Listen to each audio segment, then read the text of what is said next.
ओम श्री परमात्मने नमः। ओम नमः शिवाय। श्री शिव महापुराण रुद्र संहिता चतुर्थ खंड अध्याय 1 से 8 तक।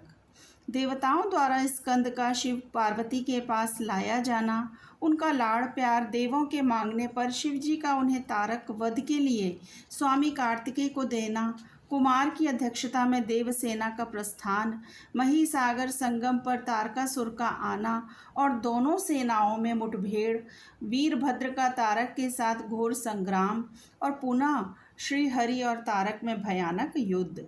वंदना करने से जिनका मन प्रसन्न हो जाता है, जिन्हें प्रेम अत्यंत प्यारा है, जो प्रेम प्रदान करने वाले, पूर्णानंदमय, भक्तों की अभिलाषा पूर्ण करने वाले, संपूर्ण ऐश्वर्यों को एकमात्र आवास स्थान और कल्याण स्वरूप हैं, सत्य जिनका श्री विग्रह है, जो सत्यमय हैं, जिनका ऐश्वर्य त्रिकाला बाधित है, जो सत्य प्रिय एवं सत्य प्रदाता हैं, ब्रह्मा और विष्णु जिनकी स्तुति करते हैं, स्वेच्छानुसार शरीर धारण करने वाले उन भगवान शंकर की मैं वंदना करता हूँ।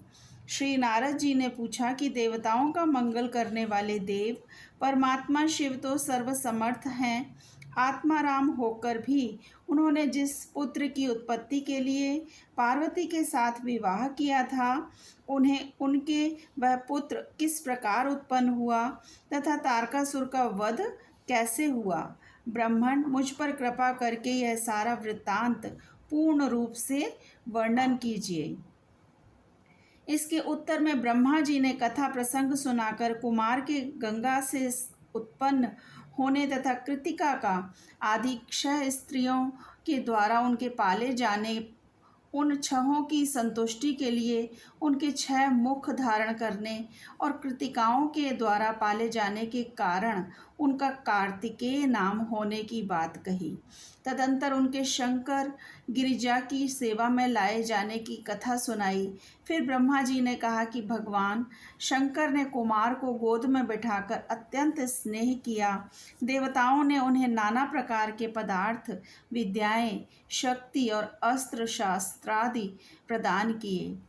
पार्वती के हृदय में प्रेम समाता नहीं था। उन्होंने हर्षपूर्वक मुस्कुराकर कुमार को परमोत्तम ऐश्वर्य प्रदान किया, साथ ही चिरंजीवी भी बना दिया। लक्ष्मी ने दिव्य संपत्ति तथा एक विशाल एवं मनोहर हार अर्पित किया। सावित्री ने प्रसन्न होकर सारी सिद्ध विद्याएं प्रदान की। मुनिश्रेष्ठ, इस प्रकार वहाँ महोत्सव मनाया गया। सभी के मन प्रसन्न थे। विशेषतः शिव और पार्वती के आनंद का पार नहीं था। इसी बीच देवताओं ने भगवान शंकर से कहा कि प्रभो, यह तारकासुर कुमार के हाथों ही मारा जाने वाला है, इसलिए ही यह पार्वती परिणय तथा कुमारोत्पत्ति आदि उत्तम चरित्र घटित हुआ है। अतः हम लोगों के सुखार्थ उसका काम तमाम करने के हेतु कुमार को आज्ञा दीजिए। हम लोग आज ही अस्त्र शस्त्र से सुसज्जित होकर तारक को मारने के लिए रण यात्रा करेंगे। ब्रह्मा जी कहते हैं, मुने, यह सुनकर भगवान शंकर का हृदय दयार्द हो गया। उन्होंने अपनी प्रार्थना स्वीकार करके उसी समय तारक का वध करने के लिए अपने पुत्र कुमार को देवताओं को सौंप दिया। फिर तो शिवजी की आज्ञा मिल जाने पर ब्रह्मा, विष्णु आदि सभी देवता एकत्र होकर गुह को आगे करके तुरंत ही उस पर्वत पर चल दिए। उस समय श्री हरि आदि देवताओं के मन में पूर्ण विश्वास था कि ये अवश्य तारक का वध कर डालेंगे। वे भगवान शंकर के तेज से प्रभावित हो कुमार के सेनापतित्व में तारक का संहार करने के लिए रण क्षेत्र में आए। उधर महाबली तारक ने जब देवताओं के इस युद्धोद्योग को सुना, तब वह भी एक विशाल सेना के साथ देवों से युद्ध करने के लिए तत्काल ही चल पड़ा। उसकी उस विशाल वाहिनी को आती देख देवताओं को परम विस्मय हुआ। फिर तो वे बलपूर्वक बारंबार सिंहनाद करने लगे। उसी समय तुरंत ही भगवान शंकर की प्रेरणा से विष्णु आदि संपूर्ण देवताओं के प्रति आकाशवाणी हुई। आकाशवाणी ने कहा कि देवगण, तुम लोग जो कुमार के अधिनायकत्व में युद्ध करने के लिए उद्यत हुए हो, इससे तुम संग्राम में दैत्यों को जीतकर विजयी होगे। ब्रह्मा जी कहते हैं, मुने, उस आकाशवाणी को सुनकर सभी देवताओं का उत्साह बढ़ गया। उनका भय जाता रहा और वे वीरोचित गर्जना करने लगे।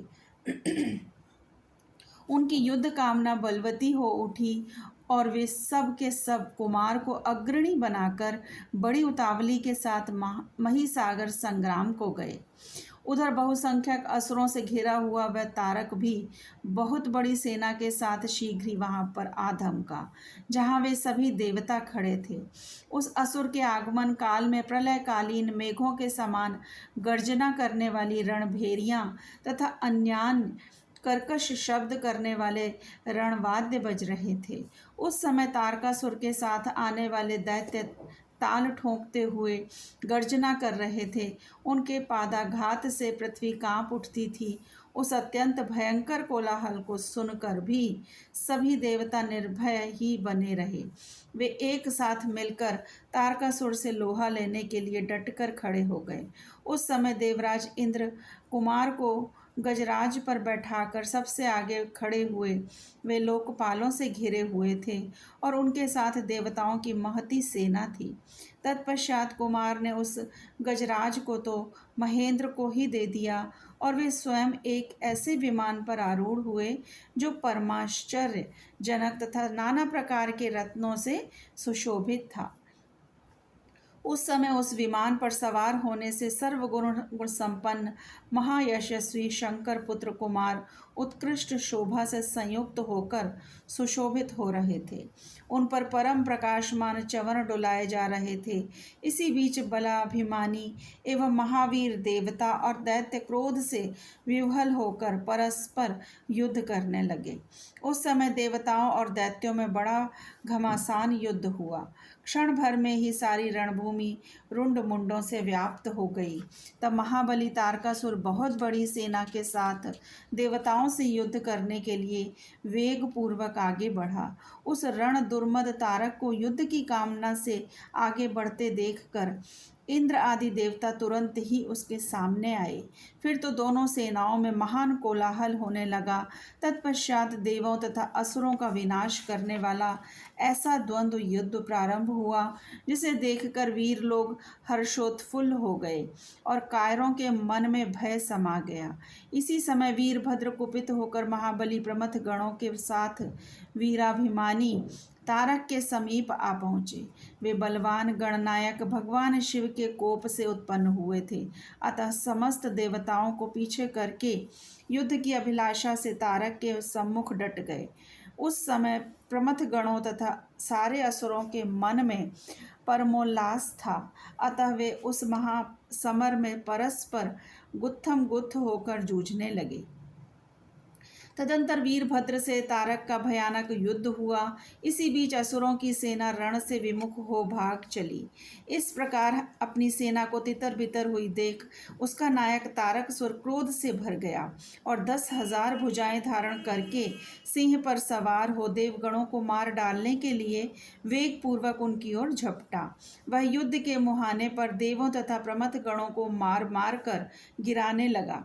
तब प्रमथ गणों के नेता महाबली वीरभद्र उसके उस कर्म को देखकर उसका वध करने के लिए अत्यंत कुपित हो उठे। फिर तो उन्होंने भगवान शिव के चरण कमल का ध्यान करके एक ऐसा श्रेष्ठ त्रिशूल हाथ में लिया जिसके तेज से सारी दिशाएं और आकाश प्रकाशित हो उठे। इसी अवसर पर महान कौतुक प्रदर्शन करने वाले स्वामी कार्तिकेय ने तुरंत ही वीर बाहु द्वारा कहलाकर उस युद्ध को रोक दिया। तब स्वामी की आज्ञा से वीरभद्र उस युद्ध से हट गए। यह देखकर असुर सेनापति महावीर तारक कुपित हो उठा। वह युद्ध कुशल तथा नाना प्रकार के अस्त्रों का जानकार था। अतः देवताओं को ललकार ललकार कर उन पर बाणों की वृष्टि करने लगा।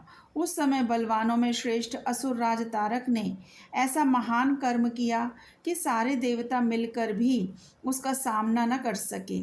उन भयभीत देवताओं को यों पिटते हुए देखकर भगवान अच्युत को क्रोध आया और वे शीघ्र ही युद्ध करने के लिए तैयार हो गए।